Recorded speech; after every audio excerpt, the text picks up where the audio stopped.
नमस्कार। खबरों की खबर में आपका स्वागत है। आज सुप्रीम कोर्ट से खबर आई कि 15 दिनों तक के लिए बुलडोजर को रोका जा रहा है। एक स्टे ऑर्डर स्टेटस को मेंटेन किए जाने के लिए सुप्रीम कोर्ट का आदेश आया है और कुछ लोग ये कह रहे हैं कि बुलडोजर के ऊपर रोक लग गया। लेकिन आज कोर्ट के अंदर जो कुछ हुआ उससे एक बात तो साफ है कि बुलडोजर का ब्रेक लगा तो जरूर है 14 दिनों के लिए, लेकिन इंजन ऑफ नहीं हुआ है। 14 दिनों के बाद फिर ये बुलडोजर काम करेंगे, क्योंकि कोर्ट के अंदर बहस के दौरान जिस हिसाब से सरकारी वकील ने जवाब दिया और कुछ ऐसे आर्गुमेंट्स पेश किए कि ये जो टुकड़े टुकड़े गैंग के लिए केस लड़ने वाले वकीलों की हवाइयां उड़ गई, उनकी झूठ पकड़ी गई और रंगे हाथ जज साहब ने भी कपिल सिब्बल की झूठ को ऐसा एक्सपोज किया कि इनकी बोलती बंद हो गई। कोर्ट के अंदर कई सारी इंटरेस्टिंग चीजें हुई हैं और खास करके जो सरकारी वकील की तरफ से जो दलील दी गई वो दलील ऐसी है कि जिसे सुन के आपको समझ में आएगा कि बुलडोजर रोका जरूर गया है, इंजन ऑफ नहीं हुआ है और ना ही पूरे देश में, चाहे वो यूपी हो, चाहे वो मध्य प्रदेश हो या फिर कहीं और, ये बुलडोजर रुकने वाला नहीं है। यही बात समझ में आ रही है। दूसरी तरफ यह भी सवाल पूछा जाना चाहिए इस टुकड़े टुकड़े गैंग के वकीलों से कि आप किसकी मदद में खड़े हो। आज जहांगीरपुरी के मसले पे एक ऐसी खबर आई है जिसे आप सुनेंगे तो आप भी दंग रह जाएंगे। 24 लोगों को गिरफ्तार किया गया। इन 24 में से 20 हिस्ट्री शीटर हैं और ज्यादातर 20 लोगों में से जो ऑलरेडी क्रिमिनल केसेस जिनके ऊपर चल रहा है। किस तरह के केसेस हैं? ये गैंगस्टर हैं और इनमें से कई सारे लोग तिहाड़ में रह के आ चुके हैं। मतलब दिल्ली पुलिस अब ये कह रही है कि एक सोची समझी साजिश, गैंगस्टर्स का एक जत्था इन लोगों ने पहले से ही प्लान कर रखा था कि किस तरीके से हिंदुओं के अंदर दिल्ली में दहशत फैलानी है। और इन गैंगस्टर्स को जो कभी कांग्रेस पार्टी के लिए तो कभी आम आदमी पार्टी के लिए ये काम करने वाले कार्यकर्ता, ये कहानी अपने आप में चौंकाने वाली है कि जो कुछ हुआ वो कोई अनायास, कोई प्रोवोकेशन ऐसा नहीं है कि जिस तरह की चीजें सोशल मीडिया में दलाल पत्रकारों के द्वारा बताई जा रही है कि अलग अलग जगहों पे कहीं अभद्र टिप्पणियां की जा रही थी, कहीं डीजे बजाया जा रहा था। यहां दिल्ली के अंदर जहांगीरपुरी में इन गैंगस्टर्स ने, इन बांग्लादेशी और रोहिंग्याज ने, इन लोगों ने जबरदस्ती एक अनप्रोवोक्ड तरीके से पत्थरबाजी, गोलियां और आगजनी को अंजाम दिया।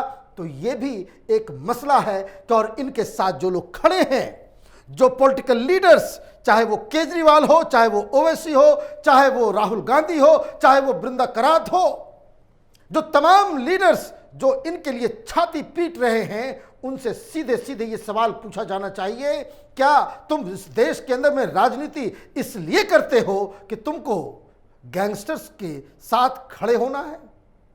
महाराष्ट्र में क्या हो रहा था? जिन लोगों ने धमाका किया, ये डी कंपनी, दाऊद इब्राहिम के गैंग के साथ खड़े होने वाले लीडर बड़े बड़े मंत्री बन गए।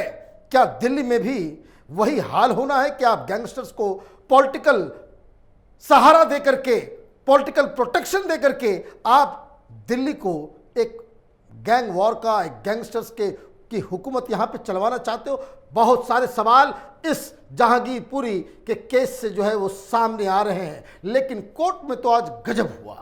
कपिल सिब्बल छाती पीटने लगे, बोले कि रुकवाइए, ये जो बुलडोजर है वो मुसलमानों के घरों को तोड़ रहा है, ये किस तरह का जस्टिस है? एक कम्युनिटी को टारगेट किया जा रहा है। जज साहब ने कहा भाषण मत दो, बताओ क्या प्ली है, आप बताओ कि भाई आप चाहते क्या हो। कपिल सिब्बल ने कहा कि मुसलमानों को टारगेट किया जा रहा है पूरे देश में, आप बुलडोजर को बंद करवाइए इमीडिएटली, ये कोई तरीका नहीं है, ये गैर कानूनी काम चल रहा है। जज साहब ने कहा कि ये जहांगीरपुरी का मसला है, पूरे देश में हम बुलडोजर को रोक नहीं सकते। और यहां पे जो कुछ हो रहा है वो क्यों हो रहा है, कैसे हो रहा है, उसकी हम विवेचना करने बैठे हैं। तो उन्होंने कहा कि भाई मुसलमानों को टारगेट किया जा रहा है। तो जज साहब ने कह दिया कि भाई हिंदुओं के घर के ऊपर भी बुलडोजर चला है। ये सफेद झूठ, जिस तरीके से प्रोपेगेंडा ये चलाने वाले लोग, ये जो सेकुलर ब्रिगेड है, जो शाहीन बाग के पीछे खड़े होते हैं, जो टुकड़े टुकड़े गैंग के पीछे खड़े हो जाते हैं, ये अर्बन नक्सल आतंकवादी जो हैं, वामपंथी आतंकी, उनके साथ खड़े हो जाते हैं। ये लोग कोर्ट को भी गुमराह करने की कोशिश कर रहे। जज साहब ने सीधे रंगे हाथ ये झूठ पकड़ने बोले कि इसमें तो बहुत सारे हिंदुओं की दुकानों को भी के ऊपर भी बुलडोजर चलाया गया है।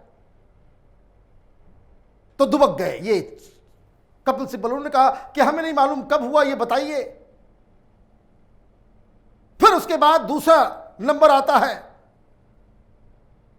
दवे साहब। उन्होंने कहना शुरू कर दिया कि ये कौन सा तरीका है, ये गरीब हैं, ये असहाय हैं, ये मुसलमान हैं, इसलिए उनको टारगेट करके किया जा रहा है। वो अगर इंक्रोचमेंट हटाना ही है तो सैनिक फॉर्म में आप आए, गोल्फ लिंक में आए, अमीर अमीर लोग जहां पे रहते हैं, गरीबों को क्यों? अरे क्या मसला, आप यहां पे भाषणबाजी आप करोगे? सीधा सीधा कोर्ट के सामने ये मसला है कि जो बुलडोजर चले वो लीगल है या इलीगल है। क्या हिंदुस्तान में ये सुप्रीम कोर्ट और ये तय करेगा कि भाई सरकार कैसे चलानी है, कहां नाला बनना है, कहां सड़क बननी है, कहां पार्क को साफ करना है, कहां झाड़ू लगवाना है? ये सुप्रीम कोर्ट में तय होगा। सुप्रीम कोर्ट में पॉइंट बस इतना ही है कि जो बुलडोजर चला वो लीगल है या इलीगल है।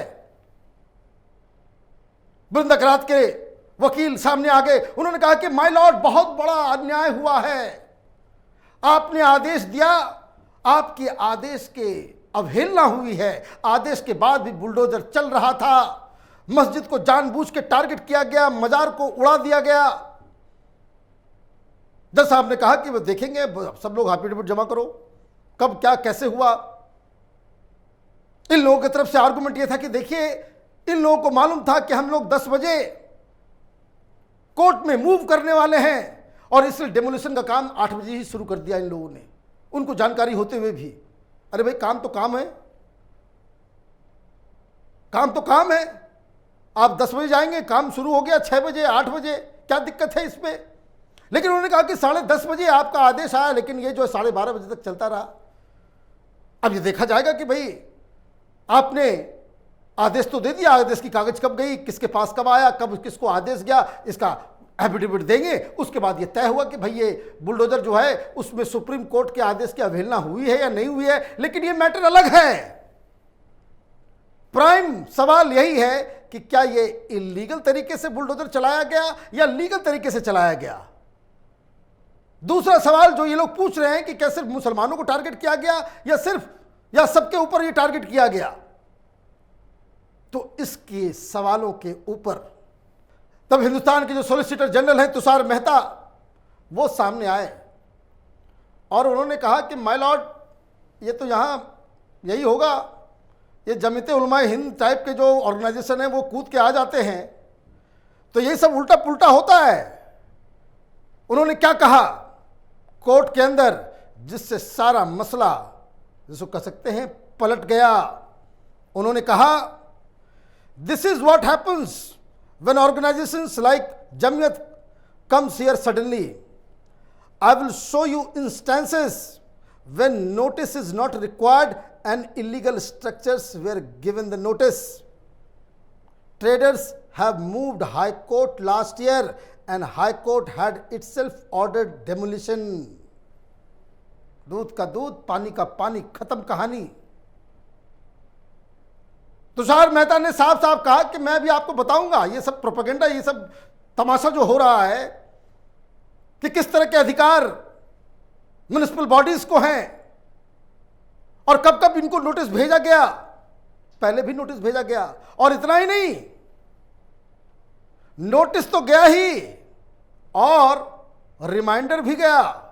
और ये जो ट्रेडर्स हैं वहां के, वो चले गए कहां? High court. और हाईकोर्ट में फैसला हुआ, हाईकोर्ट ने कहा कि भाई डिमोलिश कर दो। अब ये डेमोलिशन का ऑर्डर तो हाईकोर्ट के पास से आ गया।